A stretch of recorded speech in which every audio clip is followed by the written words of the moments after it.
Hello and welcome to another build guide. So this time I am doing one of my mostly viewed builds of all time. It was in 3.9 Metamorph League. So I will also leave a link, maybe you can check it, but it is obviously 3 leagues earlier, yeah. So I decided to do that. So in that video I obviously used a lot of skills, but it was like a dual wield king of DPS character, something like that. So it is a Berserker, but we are not gonna get aspect of Carnage because we don't want that increased damage taken, obviously. So this is something different. We are using dual strike, we are playing dual wield. So after the nerf a couple of leagues ago, dual wield actually got nerfed, yeah. So most people started to play with a two-handed, and Cyclone is the most obvious choice these days. But with some decent investment, obviously. So this is not a league starter. This is high budget build. So if most of the melee builds are high budget actually, but Cyclone is an exception actually, yeah. So if you have a high budget, I'm not talking about 100x obviously, something like maybe 50 exiled, 40-50 exiled. So yeah, if you are a fan of melee, true melee builds, let's say, because strike skills are, in my opinion, true melee builds, the manliest builds. So dual strike, double strike, heavy strike, those kind of stuff. So why I chose dual strike? It was actually my favorite strike skill because it also has a splash radius jewel, threshold jewel, yeah. That jewel also got nerfed actually, it was reworked, so it is actually a nerf, but I found a clever way to negate that nerf actually, so we are gonna also talk about that. So dual strike, comparing to heavy strike and double strike, has a better clear, a little less DPS, but still more than 20-30 million with decent setup, obviously. Character still has obviously Fortify, 6k life, some other defensive stats. We're all gonna talk about those maybe in the video. So yeah, let me just leave you a couple of minutes alone so you can watch the clips, and I will be back later explaining everything.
Alright, let's start. So first of all, I'm gonna talk about the talent tree a little bit. I'm not doing much talent tree explanation these days because it is unnecessary in my opinion. You can just check in Path of Building, but I'm gonna talk about what I picked and why, something like that. So first of all, Berserker. Why I chose Berserker? Can you play Champion or something else? Yes, obviously you can play. Champion is also a very a reliable, viable option with Master of Metal, obviously, Unstoppable Hero, another obvious choice. And after that, either Vertifo for 4 points or maybe Inspirational, and I'm not sure, maybe this. This is not used that much these days, but if you can min-max it, obviously. So yeah, you can also play Champion. Gladiator obviously has less DPS, so I don't recommend it unless you want to be tankier. I don't think Slayer is a good option for strike skills. So why I chose Berserker? Because strike skills are required to have, you know, lots of attack speed. Berserker has blitz charges, 2% more attack speed per blitz charge, and you can have 20 blitz charges, and you can just get these in like 2 seconds or something like that, very fast, because we are attacking a lot in a very short time. So you can see that blitz charges gives us 2.5 attacks per second, something like that, very high attack speed, also a lot of DPS obviously. And other than that, Berserker can generate rage, and also where's that, triples the bonuses. So every rage gives attack damage, attack speed, and movement speed. Pardon. 1 rage gives attack damage, 2 rage gives attack speed, and 5 rage gives movement speed. You can just read those, yeah. And those one bonuses are tripled on a Berserker, and this also gives us stun immunity. So this is very important. This is obviously a little hard to get, you know, rage on bosses like Sirus. But on everything else, you know, like the Guardians, because you also first do the map, clear a lot of monsters, so you will have 50 rage ready, and then you go in a Guardian, like a Minotaur, something like that, or maybe a Conqueror, like Alhazmin, Baran, Drox, you got the idea. You will have at least 40 rage ready, and you can just attack a couple of seconds and pop Berserk, and the boss is just dead in like 2 or 3 seconds. So yeah, but in a fight like Sirus, where the boss phases all the time, obviously it is hard to get rage. So actually you can play with Aspect of Carnage if you want, but this gives 10% increased damage taken, which is not very good on a melee build obviously.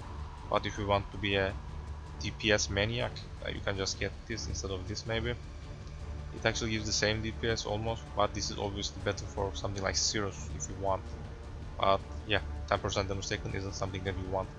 You want to be very fast, that's why Berserker is the best option. So on talent tree, there are actually some parts that I couldn't get. So this sword wheel here actually gives a lot of DPS. So what else? So I just focused on attack speed mostly. Transcendent Flash here, which I'm going to talk about those later. So let's just talk about the main. So you want the dex threshold for Might and Influence, you can also put that here. So because we are using rapiers, you know, wild rapiers, paradoxicas, this requires a lot of dexterity. As you can see, 212 dexterity. So without some dexterity gear, this is impossible to equip on a tree like something like this, you know, something like this, maybe another generic melee tree. You can also get maybe some cluster jewels if you want, but it is impossible. As you can see, my dex just missing like at least 100, you know. So that's why something like this is more optimal in my opinion, because there are a lot of dexterity on the way, and there are also dual wield nodes, obviously life, sword, mana leech here, we need that. Another sword wheel, you can actually get this upper part also for some block chance and some DPS.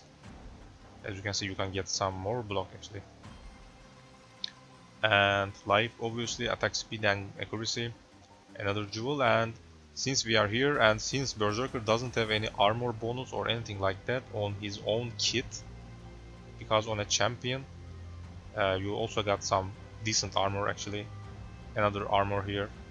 So taking acrobatics isn't that nice on a champion, but Berserker doesn't have anything like that. So since we are already here, I also got dodge. So dodge plus fortify, obviously, high movement speed, high attack speed. So you pretty much dodge most of the time because you are very fast, and monsters just die instantly because they cannot even see you. The build is so fast. We are so fast that sometimes our lip slam just sometimes it casts twice. So I actually ended up not using faster attacks on my lip slam. But in the videos I am most of the time using that because I forgot that you can actually use endurance charge on melee stun. So let's just talk about also the gems, and then I will explain the items since we are here already. So dual strike, I'm using Anomalous for 5 melee strike range. You can use a default one, and if it is 21 it also gets another range. So you can also use a 21, 23, something like that default quality, because it is something like maybe 5 chaos, because no one plays with a dual strike, but I wanted that extra range, that's why I used the Anomalous. Impale, obviously, multi-strike, Fortify. You can also play with Rage support in maps and put Fortify on your Leap Slam. But I actually used Rage on it because we are jumping all the time. We can also generate more Rage thanks to this. So you can just switch around it, but for bosses Rage isn't that good, so Fortify is better obviously.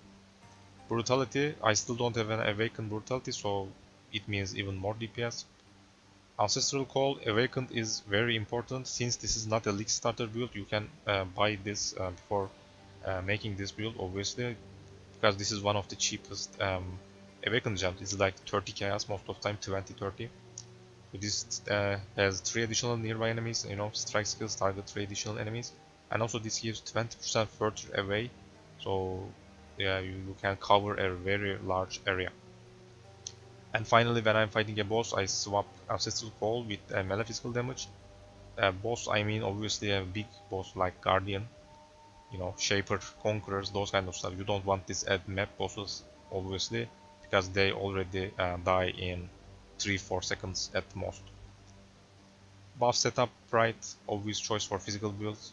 Maim, because we want our Flesh and Stone to maim. So once you are at Flesh and Stone, you obviously want to play with in Sand Stance in maps for that blind, and also damage mitigation from range attacks. But for bosses, you want to press it from your skill bar, obviously, and turn it to Blood Stance. And if you don't attach a main, because we are not maiming from any other source, if you have a main somewhere else, you don't need this.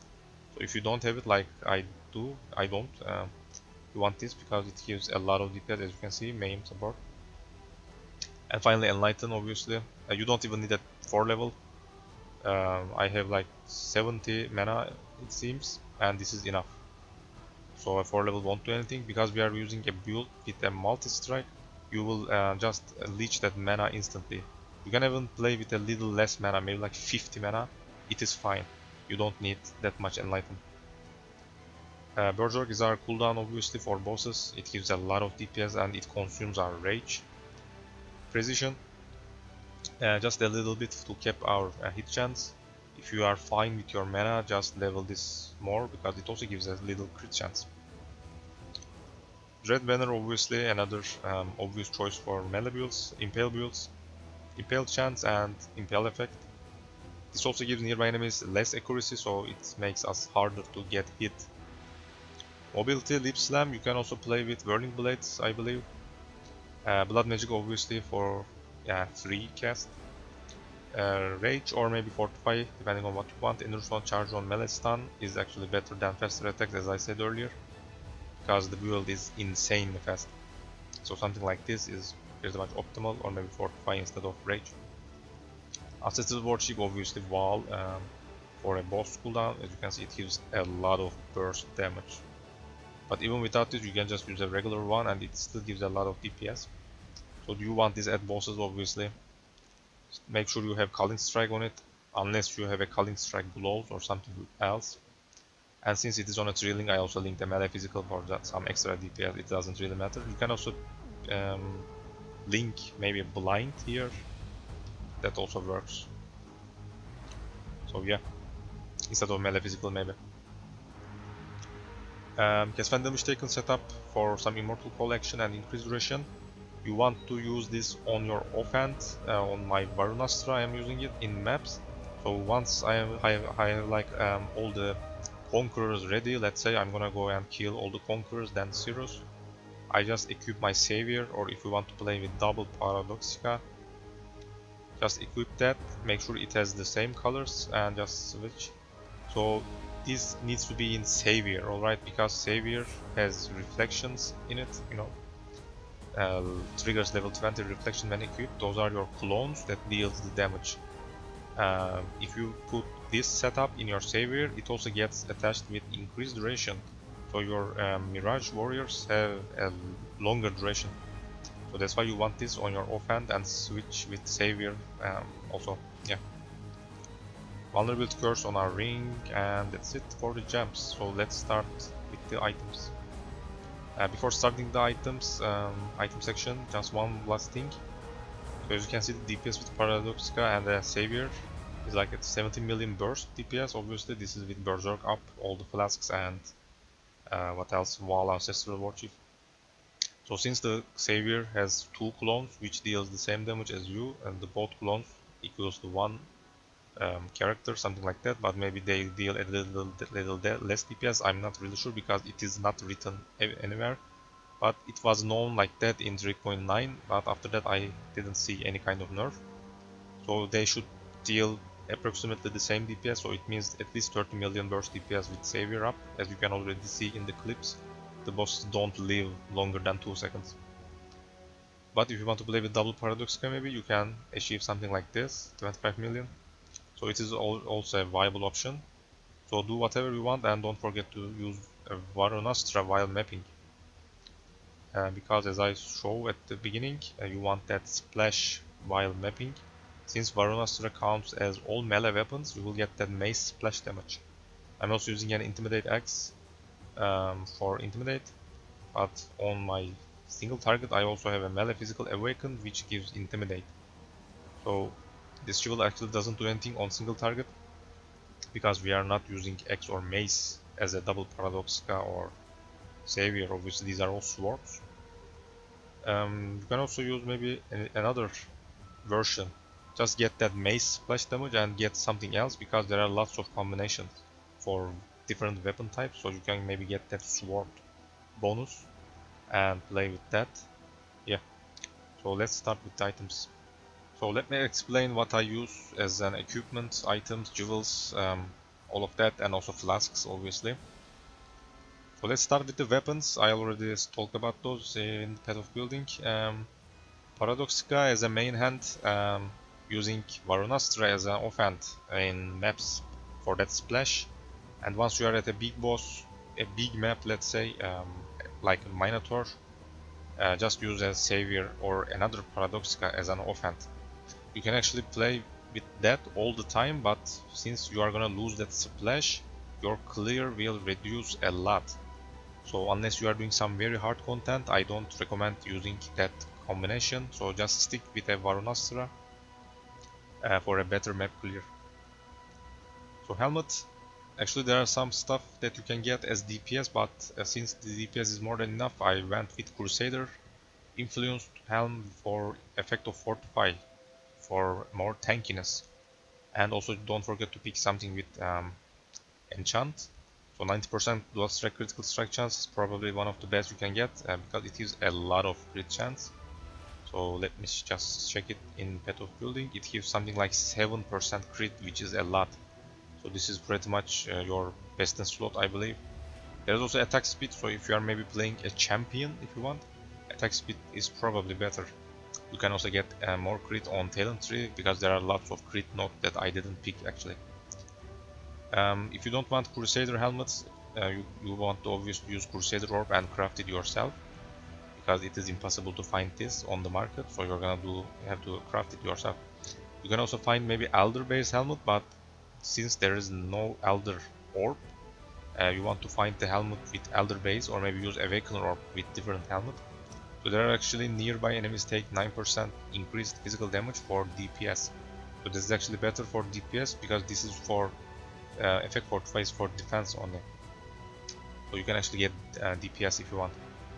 So body armor, explode, obvious choice. Strike skills, unfortunately, doesn't have that much crazy clear speed without explode. So with ancestral, what's that? Awakened ancestral call, splash, and explode, you can achieve a decent clear speed. So if you have more currency, you can also use Awakener Orb with maybe attack save crit or something else. I'm not sure. Maybe double curse, whatever you want. So I didn't use that. I just used something with explode and that's it. So you can even achieve higher DPS. Glows, just spike glows regular with attack speed, life, resist, and if you have an open prefix, make sure you put some damage during Flask.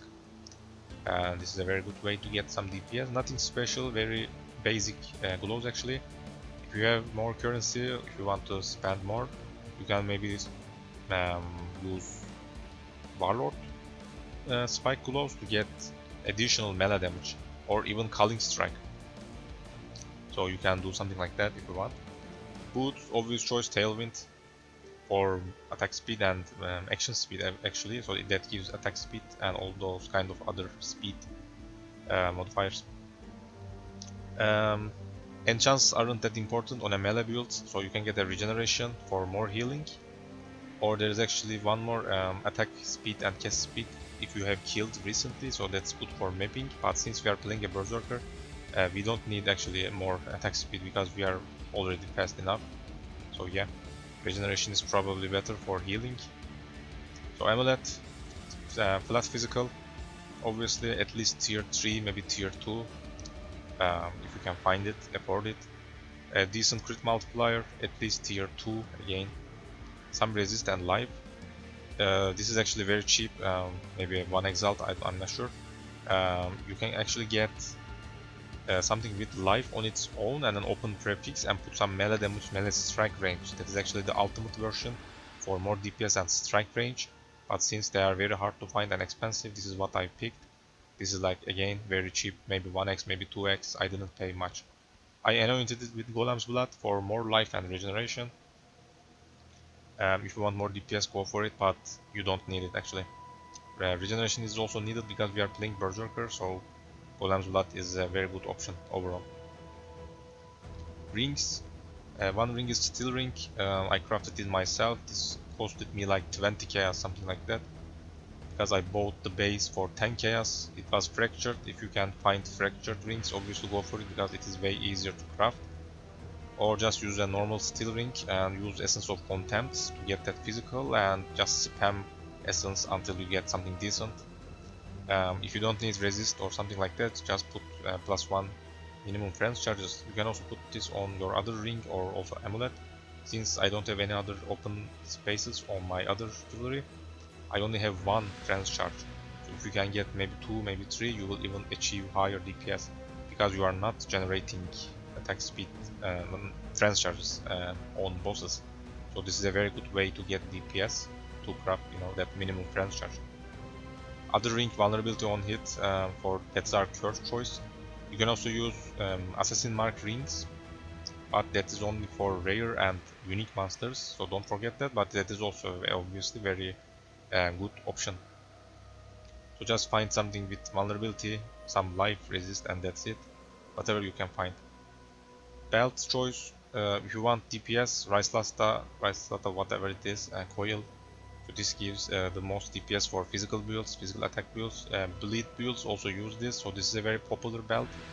It is usually a little expensive, 3-4 exalt, sometimes 5 exalt, depending on the demand. So yeah, you can also use Stigim Vises. Also use maybe Hunter Orb on it if you have the currency and get some maximum life. So you can achieve a lot of life, higher life if you want. So if you are fine with your DPS, you can also do that. But this is for obviously most DPS. So make sure you divine it if it has bad rolls to get that more maximum higher and that less minimum lower. What else? Jewels. Transcendent Flesh for 49% crit multiplier because there are 70 strength in the radius. So this is the perfect place to put that. It is on the screen, you can just check it. This gives a lot of crit multiplier, means a lot of DPS. This is better than rare jewel unless you have maybe a 4 stat jewel, something like that. So this is a very easy way to get a lot of DPS, let's say. So Might and Influence, I'll probably put a picture on the screen. You can maybe pick another option instead of that Intimidate if you want. So these are all bonuses without swords. This is for Varunastra. So you want that mace bonus for that splash damage for mapping, and just get something else. Maybe you can get a sword. I'm not sure what sword gives, so I will just put the picture so you can check it. So if you put a sword with a mace, you can also get that bonus on bosses because we are not using Varunastra while killing a very big boss. So this jewel is for mapping actually, but I'm not even replacing this jewel with something else on bosses, you know. You don't need that. You can also do that obviously, but there is no need. We can already delete bosses in seconds. What else? Watcher's Eye obviously impales you inflict plus 2 additional hits, so this is another best in slot for melee builds. So this is again at the start of the video I said this is a high budget build, but without a Watcher's Eye, let's see, I am only losing, what's that, like 2.5 million DPS, maybe 3 million, so that is only burst DPS, so you will probably lose something like 1.5 million overall DPS. So it is not end of the world, you can just skip Watcher's Eye or get another Watcher's Eye, so that should also provide some decent DPS, at least 1 million I believe, maybe some precision attack damage, crit multiplier, something like that. So yeah, you can absolutely skip Watcher's Eye because this is probably the most expensive piece and still delete bosses in 3 seconds probably. So yeah, and finally one rare jewel. I have something with double crit multiplier and a life. You can also get attack speed with swords, sword damage, just attack speed damage or crit multiplier, and also get some life. That's it. Very basic actually. What else? So flasks. Finally, Lion's Roar, obvious choice for more melee physical damage. Obvious choice for most of the melee builds if it is a physical, obviously. Silver Flask for onslaught. Make sure you craft it with maximum charge or reduced charge usage, so you can drink it twice in bosses like Cirrus maybe or Conquerors, because you cannot generate charges while DPSing unless you phase the boss, you know. So yeah, and put Curse or Freeze on it. The other one is on Diamond Flask, whatever you didn't put on your Silver Flask. So Diamond is for crit lucky. Battle Fade obviously another best in slot for maybe 95% of the whole build base, you know, in the entire game. Even non-crit builds use this for that 10% increased damage taken. So mine is only 9%, so it can also go up to 10. So yeah, we are also a crit build, so that crit portion also works for us. So a lot of DPS from this flask. And since we are not playing a movement speed build, we don't need a quicksilver, so you can use this all the time while mapping also. Most other builds don't use this at maps because they need a quicksilver, but in a build like this you can use Battle Fate all the time, so this makes it pretty much ultimate best in slot, unlike most of the other builds. Because on those kind of builds, that Battle Fate most of the time sits on your stash and you only use it on bosses, you know, some big boss maps, because you want your quicksilver flask obviously. But in this build you can use it 100% all the time. And finally a life flask with bleed, nothing special. Well, that's it. If you are looking for a high-end true melee build, let's say, so this is a good way to play something like that. You can also play with double strike, heavy strike, but again they need some splash, unlike the because dual strike, yes, has a threshold jewel. So yeah, you may need to use maybe melee splash jam and also get some additional strike from talent tree. You know, there's a node actually on the talent tree called Tribal Fury. You can also get that and maybe some glows with strike skills target 1 additional. I think that still exists in the game on hunter bases, probably something like that, so you should just search for it. So yeah, you can also play with double strike, heavy strike. They are actually better for single target. Yeah. So thanks for watching, and please subscribe and like if you enjoy my builds, and check my channel for lots of other cool build guides. So I will see you next time. Bye.